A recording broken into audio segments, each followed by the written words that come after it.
ഈ ഏട്ടനാണെങ്കിൽ സ്റ്റെല്ലയെ ഭീഷണിപ്പെടുത്തി കൊണ്ടുവന്ന് കെട്ടിയതാണ്. കാലം തെളിയിക്കും ഇത്. ഇല്ലെങ്കിൽ നോക്കിക്കോ.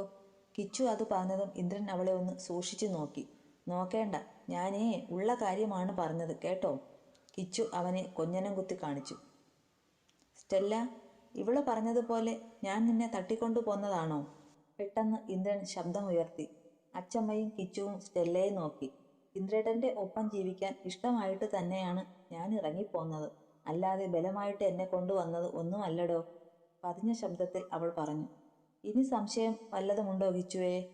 ഇല്ലായേ, എല്ലാം വിശ്വസിച്ചു കേട്ടോ. ഒരു പ്രത്യേക ഈണത്തിൽ ചോദിച്ചവനോട് അതേ താളത്തിൽ തന്നെ അവൾ മറുപടിയും കൊടുത്തു. ഈ കറി കൊള്ളാലോ ലളിതേച്ചി, വെറൈറ്റി ആയിട്ടുണ്ട്. ഇന്ദ്രൻ പറഞ്ഞതും സ്റ്റെല്ലയുടെ മുഖത്ത് ഒരു പുഞ്ചിരി വിരിഞ്ഞു. ഭാര്യ നല്ല കൈപുണ്യമുള്ള ആളാണ് മോനെ, അതുകൊണ്ടാ. അച്ചമ്മ പറഞ്ഞതും ഇന്ദ്രൻ സ്റ്റെല്ലയെ നോക്കി. അവൾ തിരികെ അവനെ നോക്കി ഒന്ന് മന്ദഹസിച്ചു. സ്റ്റെല്ലയ്ക്ക് കുക്കിംഗ് ഒക്കെ അറിയാമോ? കിച്ചു ചോദിച്ചതും അറിയാമെന്ന് അവൾ തലകുലുക്കി കാണിച്ചു. ഈശ്വരാ, ഈ കുട്ടിയുടെ ഒരു കാര്യം. എനിക്കാണെങ്കിൽ നേരെ ചൊവ്വേ ഒരു ചായ പോലും ഇടാൻ അറിഞ്ഞൂടാ. കിച്ചു താടിക്ക് കൈയും കൊടുത്തുകൊണ്ടിരുന്നു പറഞ്ഞത് കേട്ടപ്പോൾ അച്ചമ്മയും ലളിതേച്ചിയും ചിരിച്ചു. അത്താഴമൊക്കെ കഴിഞ്ഞ് സ്റ്റെല്ലയാണെങ്കിൽ അച്ചമ്മയുടെ അടുത്ത് ചുറ്റിപ്പറ്റി നിന്നു. അത് കണ്ടതും ഇന്ദ്രന് കാര്യം മനസ്സിലായി. കിച്ചു അപ്പോൾ ഒരു മുണ്ടും നേരിയതും എടുത്തുകൊണ്ടുവന്ന് സ്റ്റെല്ലയെ പിടിച്ചു വലിച്ച് അവളുടെ മുറിയിൽ കയറ്റി കതകടച്ചു കുറ്റിയിട്ടു. യോ, ഇതെന്താ ഈ കാട്ടുന്നേ? കിച്ചു, ഒന്ന് വിടുന്നുണ്ടോ? സ്റ്റെല്ല അവളുടെ പിടുത്തം വിടുവിക്കാൻ ശ്രമിക്കുകയാണ്. അതേ, ആദ്യ രാത്രി അല്ലേ ഇന്ന്. കുറച്ച് അണിഞ്ഞൊരുങ്ങി അങ്ങോട്ട് ചെന്നോളൂ കുട്ടി. ചൂണ്ടുവിരൽ ഒന്ന് കടിച്ചുകൊണ്ട് നിലത്ത് കളം വരച്ച് നാണത്തോടെ പറയുകയാണ് കിച്ചു. അത് കണ്ടതും സ്റ്റെല്ലയ്ക്ക് ശ്വാസം നിന്നുപോയി. കിച്ചു, ഇതെന്തെടുക്കുവാ? വാതിൽ തുറന്നേ വേഗം. അച്ചമ്മ വന്ന് കൊട്ടി വിളിക്കുന്നുണ്ട്. അച്ചമ്മേ, ഞങ്ങൾ കുറച്ച് ബിസിയാണ്, ഇപ്പൊ വരാം കേട്ടോ, ഒരു 10 മിനിറ്റ്. പുളിയിലക്കരയുള്ള സെറ്റിന്റെ മുണ്ടെടുത്ത് അവളുടെ ആലില വയറുമേൽ വട്ടം ചുറ്റി കാണിച്ചു കൊടുക്കുകയാണ് കിച്ചു. പെട്ടെന്ന് സ്റ്റെല്ലയ്ക്ക് ഇക്കിളിയായി. കുഴപ്പമില്ലെന്നേ, അറിയാവുന്നതുപോലെ ഞാൻ ചെയ്തോളാം കിച്ചു. ആയിക്കോട്ടെ, ഞാൻ തൊടത്തില്ല കേട്ടോ. കിച്ചു അവളുടെ കവിളിൽ പിടിച്ചു കുലുക്കി. എന്നിട്ട് റൂം തുറന്നിറങ്ങി. എന്റെ അച്ചമ്മേ, ആ കൊച്ചിന് സെറ്റും മുണ്ടും ഒന്നും ഉടുക്കാൻ പോലും അറിയത്തില്ല. ഞാനൊന്ന് ഉടുപ്പിക്കാൻ തുടങ്ങിയതും ദേഹത്ത് പോലും തൊടുവിക്കില്ലെന്നേ. ഒടുക്കത്തെ നാണോ. കിച്ചു പറയുന്നത് കേട്ടുകൊണ്ട് അകത്തെ സ്വീകരണ മുറിയിൽ സെറ്റിയിൽ ഇരിക്കുകയാണ് ഇന്ദ്രൻ. പതുക്കെ പറ കുട്ടി, ഇന്ദ്രൻ എങ്ങാനും കേൾക്കും. അച്ചമ്മ പറഞ്ഞതും കിച്ചു ചിരിച്ചു. കേട്ടാ ഇപ്പൊ എന്താ? ഞാൻ ഉള്ള കാര്യമാണ് പറഞ്ഞത്. മുണ്ടുടുക്കാൻ അറിഞ്ഞൂടാ, ഇട്ടിരിക്കുന്ന ടോപ്പിന്റെ മുകളിൽ കൂടി ഒന്ന് ചുറ്റിച്ചു കാണിച്ചേ ഉള്ളൂ. അപ്പോഴേക്കും കിടന്ന് പുളകിതയായി. ഓ, ഈ കുട്ടി, എനിക്കിതൊന്നും കേൾക്കാൻ വയ്യ, ഞാൻ പോകുന്നു. ഇരുവരുടെയും സംസാരം കേട്ടതും ഇന്ദ്രന്റെ ചുണ്ടിൽ ഒരു പുഞ്ചിരി മൊട്ടിട്ടു. അവൻ നേരെ റൂമിലേക്ക് കയറിപ്പോയി. അച്ചമ്മേ, ഇതാരാണെന്ന് നോക്കിക്കേ. കുറച്ചു കഴിഞ്ഞതും കിച്ചു വിളിച്ചു കൂവി. സെറ്റും മുണ്ടുമൊക്കെ ഉടുത്തുകൊണ്ട് ഇറങ്ങി വന്ന സ്റ്റെല്ലയെ കാണാൻ നല്ല ചന്തമുണ്ടായിരുന്നു. അച്ചമ്മ പോലും അവളെ കണ്ണിമ വെട്ടാതെ നോക്കി നിന്നു. അത് കണ്ടതും അവൾക്ക് നാണം വന്നു. ഒരു ഗ്ലാസ് പാലെടുത്ത് ലളിത ചേച്ചി അവളുടെ കയ്യിലേക്ക് കൊടുത്തപ്പോൾ പാവത്തിന്റെ കൈ വിറച്ചുപോയി. എന്തിനാ വിറയ്ക്കുന്നേ? വേറെ ആരുമല്ലാലോ, സ്വന്തം ഭർത്താവല്ലേ മോളെ. ലളിത ചേച്ചി ചിരിച്ചുകൊണ്ട് പറഞ്ഞു. റൂമിന്റെ വാതുക്കൽ എത്തിയ ശേഷം ലളിത ചേച്ചി ആയിരുന്നു അത് തുറന്നു കൊടുത്തത്. സ്റ്റെല്ല പതിയെ അകത്തേക്ക് കയറിയതും ചേച്ചി തന്നെ വെളിയിൽ നിന്ന് വാതിൽ ചാരിയിട്ട് നടന്നകന്നു. കിച്ചു ആണെങ്കിൽ വേണ്ടാത്ത വർത്തമാനം പറയും എന്ന് പറഞ്ഞ് അച്ചമ്മ അവളെ അവിടേക്ക് വിട്ടതുമില്ലായിരുന്നു. വാതിലടയുന്ന ശബ്ദം കേട്ടതും കട്ടിലിൽ കിടക്കുകയായിരുന്ന ഇന്ദ്രൻ ഒന്ന് മുഖമുയർത്തി നോക്കി. തന്റെ മുന്നിൽ പിടയുന്ന മിഴികളുമായി നിൽക്കുന്ന മൊഞ്ചത്തി പെണ്ണിനെ കണ്ടതും അവന്റെ കിളി പോയിരുന്നു. പതിയെ എഴുന്നേറ്റ് മുണ്ടൊന്ന് മടക്കി മുറുക്കി ഉടുത്തുകൊണ്ട് ഇന്ദ്രൻ സ്റ്റെല്ലയുടെ അരികിലേക്ക് നടന്നു ചെന്നു. കയ്യിൽ ഇരുന്ന് വിറയ്ക്കുന്ന പാലിന്റെ ഗ്ലാസ് മേടിച്ച് അവൻ തന്നെയാണ് മേശമേൽ വെച്ചത്. എന്നിട്ട് സ്റ്റെല്ലയെ അടിമുടി ഒന്ന് നോക്കി. സെറ്റൊക്കെ ഉടുത്തു വന്നപ്പോൾ അസൽ ഒരു തമ്പുരാട്ടിക്കുട്ടി പോലെ ഉണ്ട്. അവളുടെ വട്ടത്തിലുള്ള മുഖവും നീണ്ടു വിടർന്ന മിഴികളും തുടുത്ത കവിളുകളും ഒക്കെ നോക്കി അവൻ അങ്ങനെ നിന്നു. അതിനേക്കാളൊക്കെ ഉപരിയായിട്ട് അവളുടെ ചെറിയ ചുരുളുകൾ ഉള്ള തലമുടി, അതിലെ കാച്ചെണ്ണയുടെ സുഗന്ധം, അതാണ് അവനെ മതിപ്പിക്കുന്നത്. പട്ടുമെത്ത വിരിച്ചതുപോലെ കിടക്കുകയാണ്. നിറയെ തിങ്ങി വളർന്നു നിൽക്കുന്ന കാർക്കൂന്തൽ. പെട്ടെന്നായിരുന്നു അവന്റെ കണ്ണിൽ എന്തോ ഉടക്കിയത്. ഒപ്പം നെറ്റിയൊന്ന് ചുളിഞ്ഞു.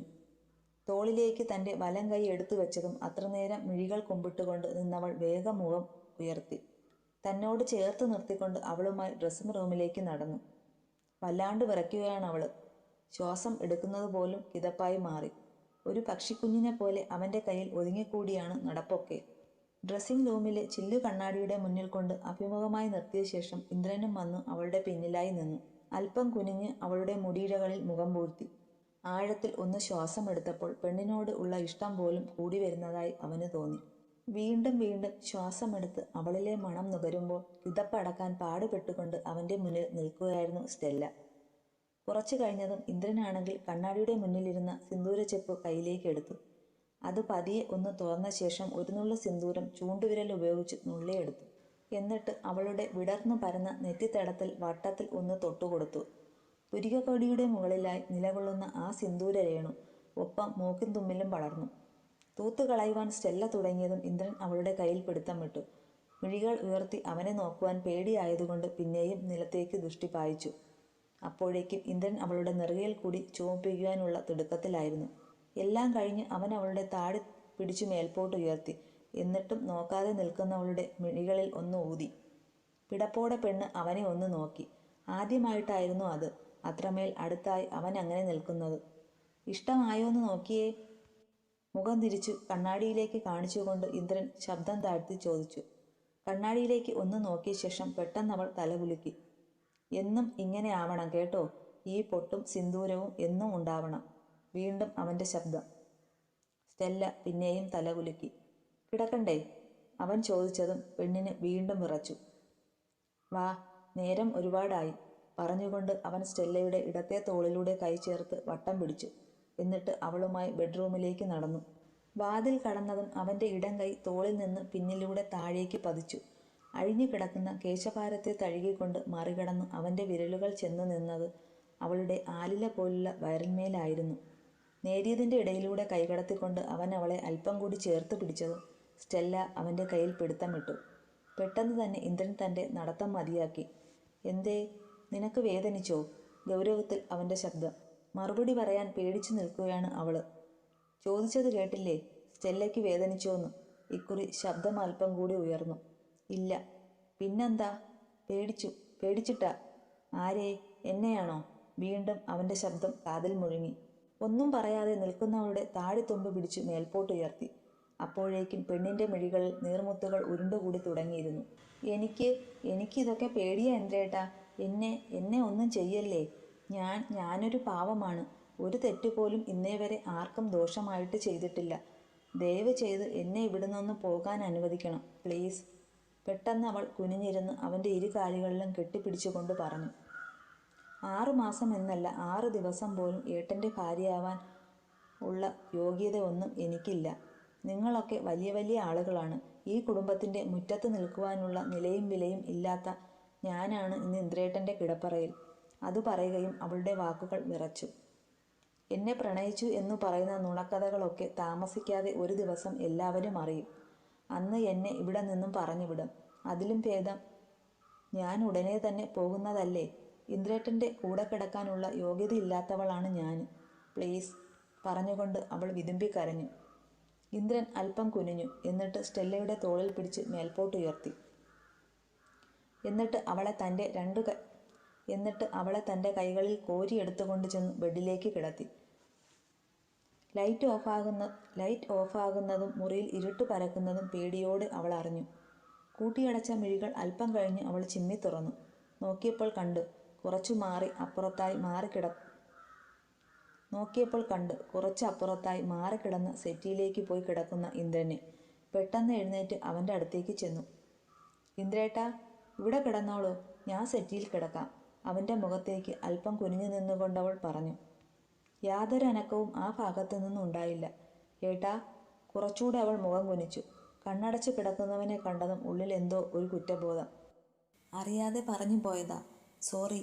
ഇന്ദ്രേട്ടൻ പറയും പോലെ അത്ര നാളം ഇവിടെ കഴിഞ്ഞോളാം. ബെഡിൽ വന്ന് കിടക്കാമോ? തൻ്റെ മുന്നിൽ നിന്ന് കെഞ്ചുന്നവളെ നോക്കിയ ശേഷം വലം കൈ നീട്ടി അവളെ പിടിച്ചു അവൻ ദേഹത്തേക്കിട്ടു. കൂടെ കിടക്കുവാനുള്ള യോഗ്യത ഉണ്ടാവട്ടെ, എന്നിട്ട് വരാം. ഇപ്പോൾ തൽക്കാലം സ്റ്റെല്ല ചെന്ന് ഉറങ്ങാൻ നോക്ക് പറഞ്ഞുകൊണ്ട് അവൻ വീണ്ടും മിഴികൾ പൂട്ടി. കുറച്ചു സമയം കൂടി ആ നിൽപ്പ് തുടർന്നു. രക്ഷയില്ലെന്ന് കണ്ടതും സ്റ്റെല്ല പിന്നീട് ചെന്ന് ബെഡിലേക്ക് കയറി കിടന്നു. കഴിഞ്ഞുപോയ ദിവസങ്ങൾ ഓർത്തെടുക്കാൻ ഒരുപാട് ശ്രമിച്ചു. രാധമ്മയും ശിവൻചേട്ടനും ചേച്ചിമാരും ഒക്കെയായിരുന്നു അവളുടെ മനസ്സിൽ ഓടിയെത്തിയത്. തൻ്റെ ജീവിതത്തിലെ സന്തോഷം നിറഞ്ഞ ദിവസങ്ങൾ. അത് അവരുടെ ഒപ്പം കഴിഞ്ഞതായിരുന്നു. സ്വന്തം കൂടപ്പിറപ്പിനെ പോലെയായിരുന്നു തന്നോടവർ മൂവരും പെരുമാറിയത്. പാവം രാധമ്മ. ഇത്ര വേഗം ആ അമ്മ മരിക്കുമെന്ന് സ്വപ്നത്തിൽ പോലും കരുതിയില്ല. അത്രയ്ക്ക് ക്ഷീണം പോലും തോന്നിയതുമില്ല. ഇല്ലെങ്കിൽ ഹോസ്പിറ്റലിൽ കൊണ്ടുപോയാൽ മതിയായിരുന്നു. മക്കളെയൊക്കെ വിളിച്ചു കൂട്ടിയിട്ട് ഒറ്റ പോക്ക് പോയി. എന്തൊരു വിധിയായിപ്പോയി ഭഗവാനെ. ഇല്ലെങ്കിൽ ആ വീട്ടിൽ നിന്നാൽ മതിയായിരുന്നു. അവൾക്ക് ശരിക്കും കരച്ചിൽ വന്നു. അടക്കി പിടിച്ച തേങ്ങൽ മുറവിളി കൂട്ടി പുറത്തേക്ക് പ്രവഹിച്ചതും മുറിയിൽ വെളിച്ചം പരന്നതും ഒരുപോലെയായിരുന്നു.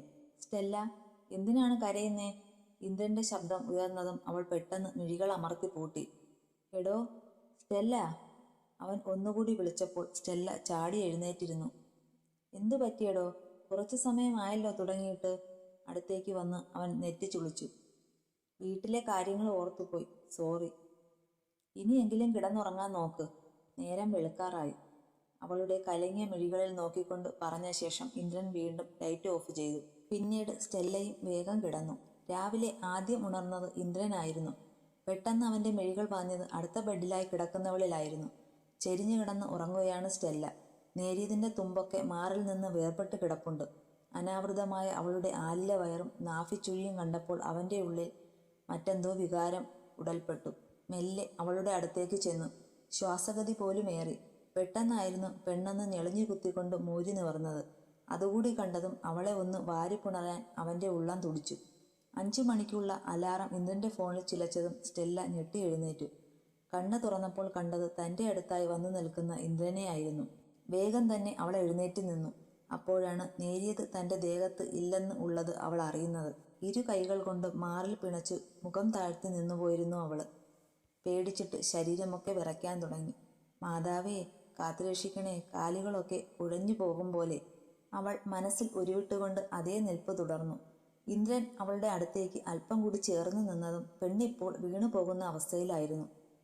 കട്ടിലിൽ ചുരുണ്ടുകൂടി കിടന്ന നേരിയതെടുത്ത് അവളെ വട്ടം പുതപ്പിച്ച ശേഷം ആ കവളിൽ ഒന്ന് തട്ടിക്കൊണ്ട് ഇന്ദ്രൻ മുറിവിട്ട് ഇറങ്ങിപ്പോയിരിക്കുന്നു.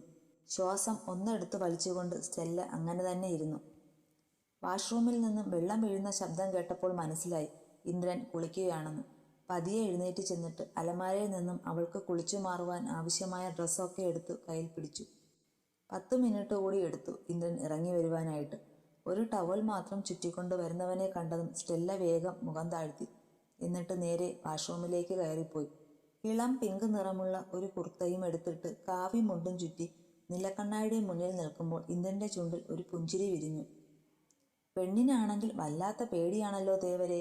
അല്ല, പ്രായവും കുറവല്ലേ? പ്രേമിച്ചു നടക്കേണ്ട പ്രായത്തിൽ പിടിച്ചു താലി ചാർത്തിയാൽ പിന്നെ ഇങ്ങനെയൊക്കെ വരും. ചീർപ്പുകൊണ്ട് മുടി മുഴുവൻ മാടി മേലേക്ക് ഒതുക്കിക്കൊണ്ട് നിൽക്കുമ്പോൾ അവൻ ഓർത്തു, സ്റ്റെല്ലക്കൊച്ചിനെ കയറി അങ്ങോട്ട് പ്രേമിച്ചാലോ? പെട്ടെന്ന് ഒരു നിമിഷത്തേക്ക് അവൻ ചിന്തിച്ചു. പ്രേമിച്ച് അവളെ അങ്ങോട്ട് ഞെക്കിക്കൊല്ലാം. തൻ്റെ മുഖത്ത് നോക്കിക്കൊണ്ട് ഇന്ദ്രേട്ടൻ ഇല്ലാതെ ഒരു നിമിഷം പോലും പറ്റില്ലെന്ന് പെണ്ണിനെ കൊണ്ട് അങ്ങോട്ട് പറയിപ്പിക്കാം. അതിന് ഈ ഒരൊറ്റ വഴിയേ ഉള്ളൂ എന്ന് അവന് തോന്നി. ഫോണിൽ എന്തൊക്കെയോ വീഡിയോസൊക്കെ നോക്കിക്കൊണ്ട് കുറച്ചു നേരം സെറ്റിയിലിരുന്നപ്പോൾ കേട്ടു വാതിൽ തുറക്കുന്ന ശബ്ദം. കുളി കഴിഞ്ഞ് ഇറങ്ങി വരുന്നവളെ നോക്കേണ്ട എന്ന് മുന്നേ ചിന്തിച്ചുവെങ്കിലും അവൻ്റെ മിഴികൾ അതിന് അനുവദിച്ചിരുന്നില്ല. കടും നീല നിറമുള്ള ഒരു ടോപ്പും പലാസ പാൻറ്റുമാണ് വേഷം. മുടി മുഴുവനായും ഉച്ചിയിൽ കെട്ടി പൂട്ടി വെച്ചിട്ടുണ്ട്. അവൻ്റെ അടുത്തൂടെ വന്ന് പതിയെ ഡ്രസ്സിംഗ് റൂമിലേക്ക് കയറി. സിന്ദൂരച്ചെപ്പ് തുറക്കാൻ തുടങ്ങിയതും ഇന്ദ്രൻ വന്ന് അവളുടെ വലം കൈയിൽ പിടുത്തമിട്ടു. ഒരു വേള സ്റ്റെല്ലയൊന്ന് മുഖമുയർത്തി അവനെ നോക്കി. അപ്പോഴേക്കും ചെക്കൻ സിന്ദൂരച്ചെപ്പിൽ നിന്ന് ഒരു നുള്ളു എടുത്ത് അവളുടെ നെറുകയിൽ വിട്ടിരുന്നു. ശേഷം നെറ്റിത്തടത്തിൽ ഒരു പൊട്ടും തൊടുവിച്ചു. ശ്വാസം അടക്കി പിടിച്ചു നിൽക്കുന്ന പെണ്ണിനെ പിടിച്ചു തിരിച്ചു നിർത്തിയ ശേഷം ഉച്ചിയിലെ തോർത്തിന്റെ കെട്ടഴിച്ചു. നനഞ്ഞു കുതിർന്നു കിടക്കുകയാണ് അവളുടെ കേശഭാരം. കബോർഡ് തുറന്ന ശേഷം ഉണങ്ങിയ ഒരു ടവൽ എടുത്തു കൊണ്ടുവന്നു നന്നായി തോർത്തി കൊടുക്കുമ്പോൾ അരുമയോടെ അവൾ അവൻ്റെ അരികിലായി നിന്നു.